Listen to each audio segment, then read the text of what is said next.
Dad's silent revenge. On Sunday morning, October 27th, 2024, my son called to tell me he was getting married the next day. I'm Richard Coleman, 58 years old, and I've been a widower for 3 years. When Tyler said he'd withdrawn all my money and mortgaged my house, I didn't cry. I didn't beg. I laughed out loud, a sound that surprised even me. What my son didn't know was that the house he just mortgaged for $150,000 wasn't the only property I owned. My name is Richard Coleman, born June 12, 1966, in Cleveland, Ohio. For 30 years, I was a mechanical engineer at Ford Motor Company. For 35 years, I was husband to Margaret Coleman. For 32 years, I was father to Tyler Coleman. Then on February 14, 2021, Margaret died from cancer. She was 54. I was 55. Tyler was 29. People see a quiet retiree who works part-time as an engineering consultant, helping small manufacturers optimize their production lines. They see someone gentle, perhaps lost since his wife died, certainly harmless. What they don't see is that for 30 years, I solved complex mechanical problems for a living. I know how systems work. I understand cause and effect. I can spot patterns because that's what kept aircraft engines from failing for 3 decades. I retired early at 55 when Margaret got sick, spent my savings on her treatments, then took the consulting work to stay busy after she passed. But I never forgot how to analyze data, how to document everything, how to understand that evidence tells the truth when people lie. 3 months before that Sunday phone call, Tyler started asking about my finances. July 23rd, the day after my birthday. Dad, I've been thinking, you're living alone now, and I worry about you managing bills online. What if you click the wrong link or something? Let me help you set up better security. I'm 58, Tyler, not 88, I know, but humor me. Mom would have wanted me to look after you. That line got me. So I gave Tyler access to my checking account, the one with about $4,000 for monthly expenses. Not my retirement account, with $185,000, just the checking. Thanks, Dad. This really helps me worry less. I should have noticed Tyler seemed more stressed than usual. During our weekly dinners, he kept checking his phone, his face getting tight every time it buzzed. When I asked if everything was okay, he'd just say work pressure. But his hands shook when he thought I wasn't looking. I figured it was grief. We were both still dealing with losing Margaret. 6 weeks later, September 8th, Tyler brought his girlfriend to dinner. Nicole Turner, 29 years old, with sharp beauty that made me think of cut glass, all edges and reflecting light. We sat in my dining room at 12047 Oak Street. I served pot roast from Margaret's recipe. Nicole picked at her food, her green eyes scanning the room constantly. This is a lovely home, Richard, she said, not asking permission to use my first name. Houses like this must be worth, what, $400,000? $500,000? I haven't had it appraised recently, I said, uncomfortable with the question. Tyler laughed, but it sounded forced. Nicole's interested in real estate, always looking at property values. Throughout dinner, Tyler kept glancing at his phone. Every buzz made him jump slightly. Nicole noticed too, shooting him warning looks when she thought I wasn't watching. Something was off, but I couldn't put my finger on it. Later, washing dishes, I heard Nicole on her phone in the living room. My house has good acoustics, a quirk of the 1960s construction. Yeah, he's got money. The house alone is worth at least $425,000, and Tyler says he has retirement savings. He never remarried, so it's all Ford pension money. When he dies, it all goes to Tyler anyway. I froze, hands in soapy water, listening to her discuss my death and assets as if I were already gone. The casual way she talked about my funeral made my skin crawl. Tyler must have heard too. Nicole, keep your voice down. Sorry, babe, she said, not sounding sorry at all. I'm just saying we don't have to stress about money long term. A warning bell rang in my mind, but I dismissed it. Young people were more open about money these days. It didn't necessarily mean anything sinister. But that night, I lay awake thinking about Tyler's nervous energy, the constant phone checking, the way he jumped when I mentioned his old college buddy asking about gambling debts. Wait, when had I mentioned gambling debts? I hadn't. That was Tyler who brought it up, saying his buddy was clean now. Why would he volunteer that information unless it was on his mind? 2 weeks later, September 22nd, Tyler emailed me. Important documents, please sign. Hi, Dad. I'm attaching some routine insurance and medical forms. Can you print, sign, and send back? I opened the attachments.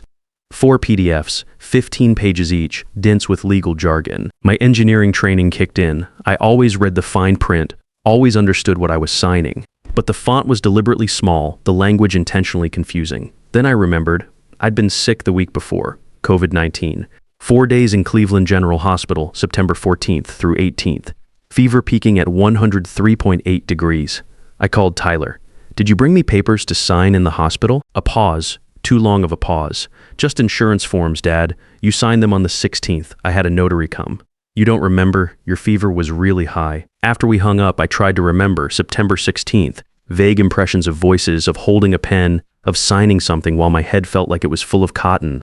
But the memories were hazy, unreliable. Had I really signed something, or was Tyler counting on my inability to remember? I should have hired a lawyer right then. But he was my son. Surely I could trust him.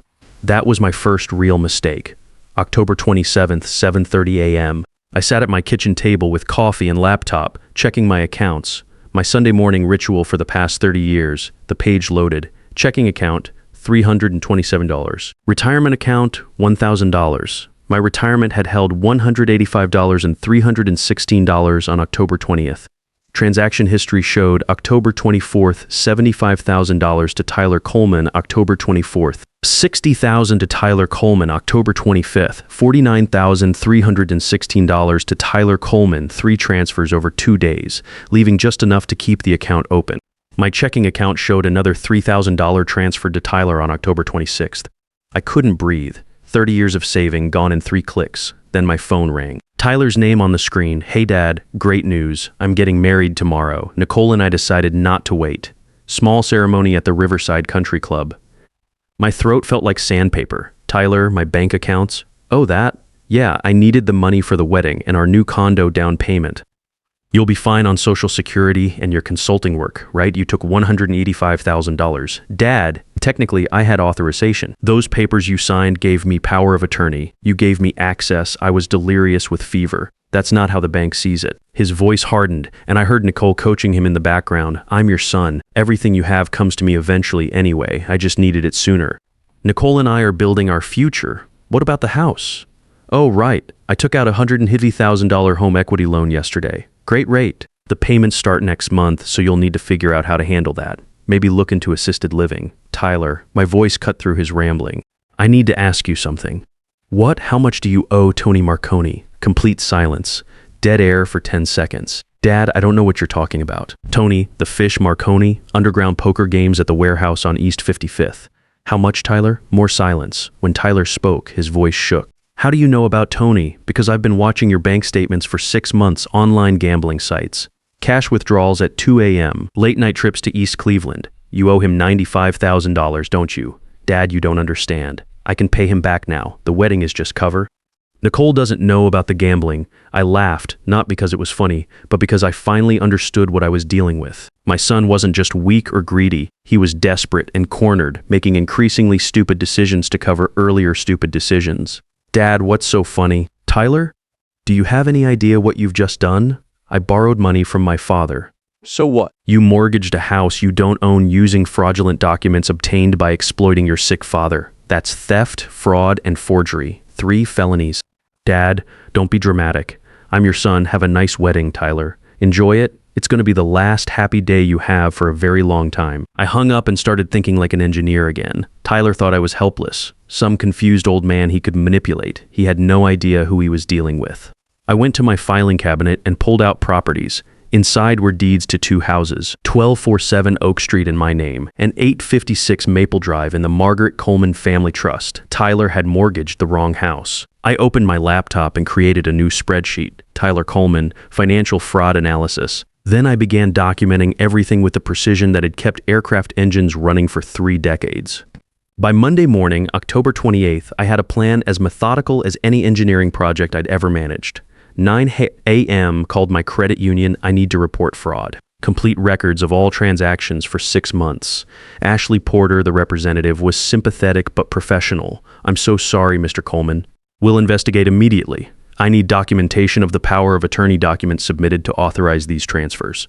You'll have those within 3 business days. 10 a.m. called Spencer Richardson, a retired attorney from my neighborhood poker game. We'd known each other for years. Spencer, my son, stole my retirement money and fraudulently mortgaged my property. I need legal representation. Pause. How much are we talking? $185,000 in theft. $15,000 in fraudulent mortgage proceeds. Good God, Richard. Yes, I'll help you. Can you be at my office at 2 p.m.? 11 a.m. called my neighbor Brittany Walsh. She'd been Margaret's closest friend. had helped me through the worst days after the funeral. Brittany, can you come over? I need to tell you something, of course. Give me 10 minutes. While I waited, I pulled out every document I could find related to Tyler's finances. Bank statements from when he'd helped with my checking account, copies of the hospital admission forms, Margaret's trust documents. My engineering background had taught me that documentation was everything. Evidence didn't lie. Brittany arrived with coffee and that concerned expression she'd worn a lot in the months after Margaret died. I told her everything. Her face shifted from confusion to shock to something close to rage. "That son of a bitch," she said, then immediately apologized. "Sorry, Richard, but my God, his own father? I need help organizing everything. Bank statements, property deeds, medical records. Spencer's going to want complete documentation, whatever you need." You know that at 2 p.m. I sat in Spencer's office on Euclid Avenue. His law practice was small but respected, the kind of place where handshake deals still meant something. He listened to my story without interrupting, occasionally making notes on a legal pad. When I finished, he removed his glasses and rubbed his eyes. "Richard, your son has committed multiple felonies. Grand theft, fraud, forgery. This isn't civil court. This is criminal. He could face 3 to 5 years in state prison." "I know. Are you sure about this? He's your son. Once we file criminal charges, there's no taking it back." I met his eyes. "Spencer, he stole my retirement savings and tried to mortgage my home. He exploited my illness to forge documents. What kind of son does that?" Spencer pulled out a fresh legal pad. "All right, first we file fraud reports with your bank and the mortgage company. You've started that process. Second, we contact Detective Carter Phillips at Cleveland PD. He handles financial crimes. Good man. Third, we document everything with timestamps and evidence chains. What about Nicole? She'll distance herself the minute she realizes Tyler's going to prison. Women like that don't stick around for the hard times. We spent 2 hours preparing documents. By the time I left, I'd filed formal fraud claims with both my credit union and Pinnacle Mortgage Company. The police report would be filed October 29th. My phone buzzed as I drove home. "Tyler, Dad, why is the bank calling about fraud? What's going on?" "Me." "The bank flagged the withdrawals as suspicious. Standard procedure, Tyler." "Tyler, but I'm your son. Tell them it's fine." "Me? Is it fine, Tyler? You took $185,000 without asking." "Tyler, I had your permission. It's borrowed. We'll pay you back." I didn't respond. Let him sweat. That evening, Brittany came over with wine and Chinese takeout. I told her about Spencer's plan. Her expression was grim but satisfied. "Good, he needs to face consequences." Margaret would have been heartbroken, but she would have supported you doing the right thing.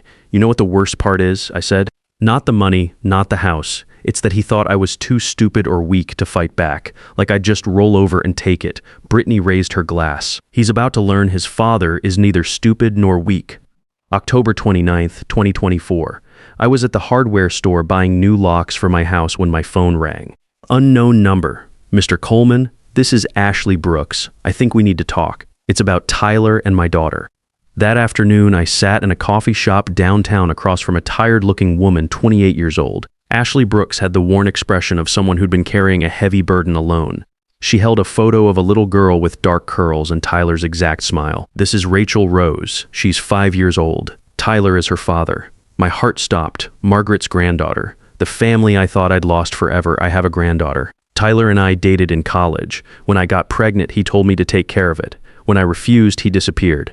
Changed his phone number, blocked me on everything. I've been raising Rachel alone for 5 years. I stared at the photo. She had Margaret's eyes, Tyler's nose, my stubborn chin. "Does Tyler pay child support?" Ashley laughed, but there was no humor in it. "The court ordered $1,500 a month plus $50,000 in back support 2 years ago. That's where your money went, Mr. Coleman. Tyler's been secretly paying me to keep quiet about Rachel. Does Nicole know? Nicole thinks Tyler is perfect. She has no idea about his gambling or his daughter. Tyler told me if I ever contacted his family, he'd disappear again and I'd never see another penny. I felt sick. Ashley, I'm so sorry. I had no idea. It's not your fault.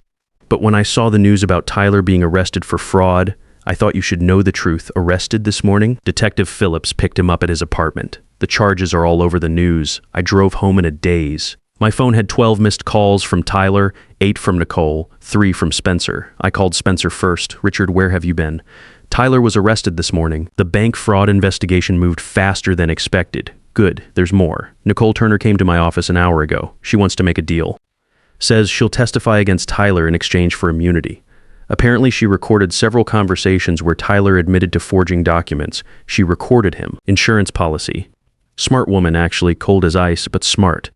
She knew Tyler was unstable and documented everything in case it went sideways. November 2nd, 2024. Preliminary hearing at Cuyahoga County Courthouse. Tyler appeared with his public defender, looking like he'd aged 10 years in a week. Dark circles under his eyes, hands shaking. When his eyes met mine across the courtroom, I saw genuine fear mixed with something that might have been shame. Judge Patricia Foster reviewed the evidence Spencer had compiled. Bank records, fraudulent power of attorney documents, mortgage company findings, detective's report. The case was airtight. Mr. Coleman, Judge Foster said, the evidence here is overwhelming. The prosecution is prepared to file formal charges of grand theft in the first degree, fraud, and forgery. Yes, Your Honor, Tyler whispered. Before we proceed, does anyone wish to make a statement? I stood. Your Honor, may I speak? Proceed, Mr. Coleman. I looked directly at Tyler. Tyler, before this goes further, I want you to tell the court about Rachel. Tyler's face went completely white. His public defender grabbed his arm, whispering urgently. In the gallery behind him, Nicole shifted uncomfortably. Tyler, I said quietly, tell them about your daughter. The courtroom went silent. Tyler's attorney was trying to get him to stay quiet, but Tyler looked broken, like a man who couldn't carry his secrets anymore. Your Honor, Tyler said, his voice cracking, I have a 5-year-old daughter named Rachel Rose. Her mother is Ashley Brooks. I abandoned them when Ashley was pregnant because I was ashamed. Nicole gasped behind him. What? Tyler, what is he talking about? Tyler turned to face her, tears streaming down his face. Nicole, I lied to you about everything. I have a daughter. I've been paying child support with money I stole from my father. I've been gambling online for 3 years.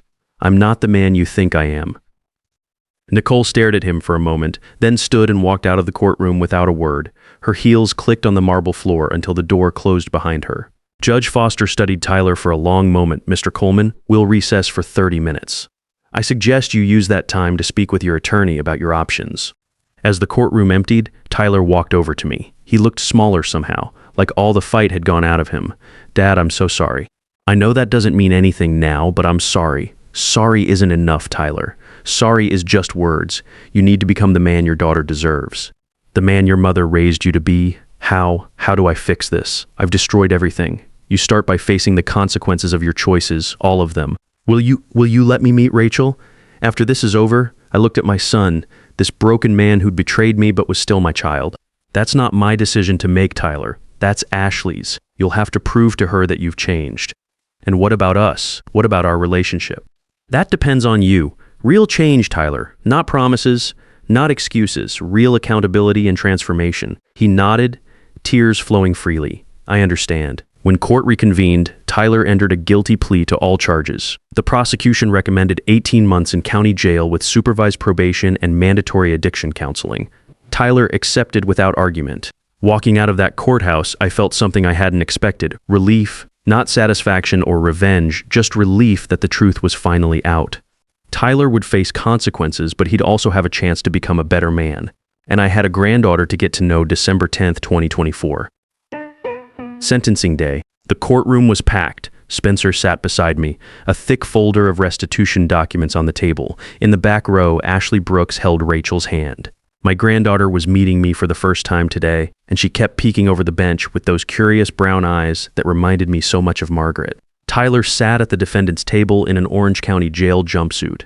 He'd lost weight during his month in custody, but he looked cleaner somehow, more focused. His public defender had told Spencer that Tyler was attending Gamblers Anonymous meetings in jail and had requested addiction counseling. Judge Foster looked stern as she reviewed the sentencing documents. Mr. Coleman, I've presided over hundreds of fraud cases. Yours is particularly troubling because you exploited the person who loved you most, your own father. You forged documents while he was seriously ill. You abandoned your child for 5 years.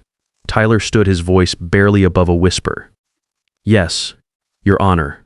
I take full responsibility. However, Judge Foster continued, I also see genuine remorse now. I see a man beginning to understand the consequences of his actions. I see a child who needs her father, even if that father is deeply flawed.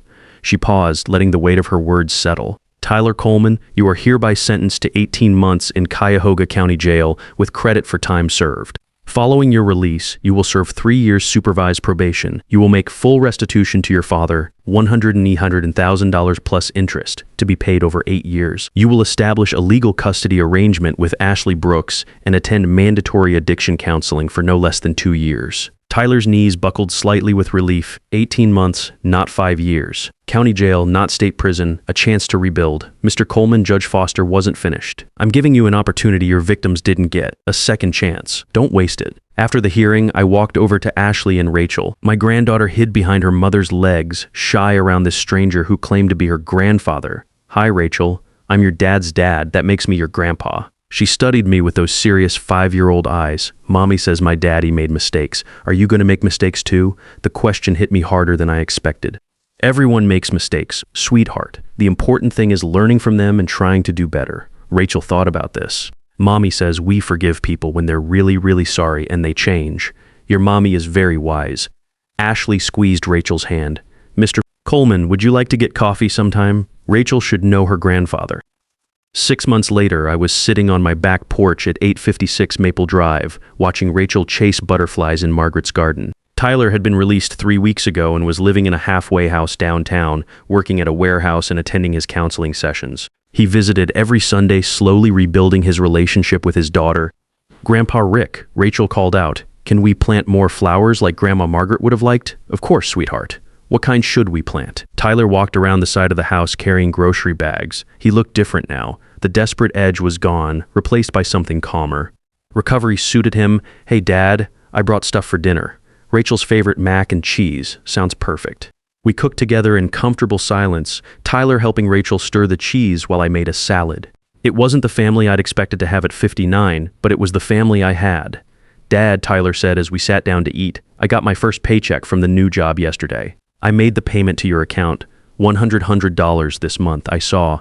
Thank you. It's not enough. It'll never be enough, but it's a start." I looked at my son, this man who'd betrayed me but was finally taking responsibility. "Tyler, your mother would be proud that you're trying. That's what matters." Do you think she would have forgiven me? Margaret believed everyone deserved a second chance if they were willing to do the work to earn it. "You're doing the work." Rachel looked up from her mac and cheese. "Daddy, will you teach me to ride my bike after dinner?" "Absolutely, princess. Whatever you want."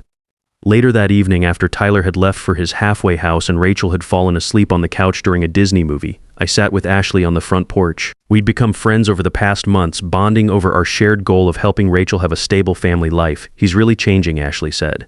"Tyler, I never thought I'd say that, but he is. Recovery is possible. I've seen it happen, but it takes daily commitment."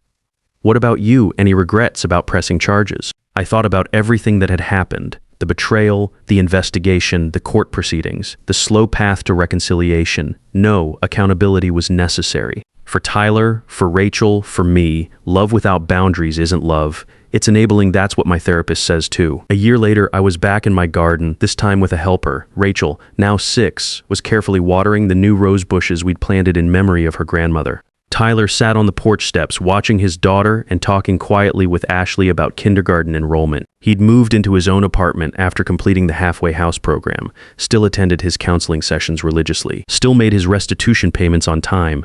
We had dinner together every Sunday, and he called every Wednesday to check on me. It wasn't perfect. Trust, once broken, takes years to rebuild. But we were trying, all of us, to create something better from the ashes of what was destroyed. Grandpa Rick, Rachel said, dirt on her nose and pure joy in her voice. "I think Grandma Margaret would like these flowers. I think she would too, sweetheart. I think she'd like our whole family." Tyler looked up from his conversation with Ashley. "Dad, thank you for not giving up on me, for fighting for what was right. That's what family does, Tyler. We hold each other accountable, we demand better, and when someone is ready to change, we help them rebuild." At 59 years old, I'd learned the most important lesson of my life. Real love means setting boundaries. Real family means choosing truth over comfort. And real forgiveness isn't excusing someone's behavior, it's giving them a chance to become someone worthy of trust again. Tyler had earned that chance. And watching him with Rachel, seeing the man he was becoming instead of the man he'd been, I knew Margaret would be proud of all of us. The garden was beautiful. The family was healing. And for the first time in years, the future felt full of possibility instead of loss. Sometimes the greatest gift you can give someone you love is holding them accountable for their actions, not because you want to punish them, but because you believe they can become better than they are. True strength isn't measured by how much you can endure in silence, but by how clearly you can see the truth and how courageously you act on it, even when it breaks your heart.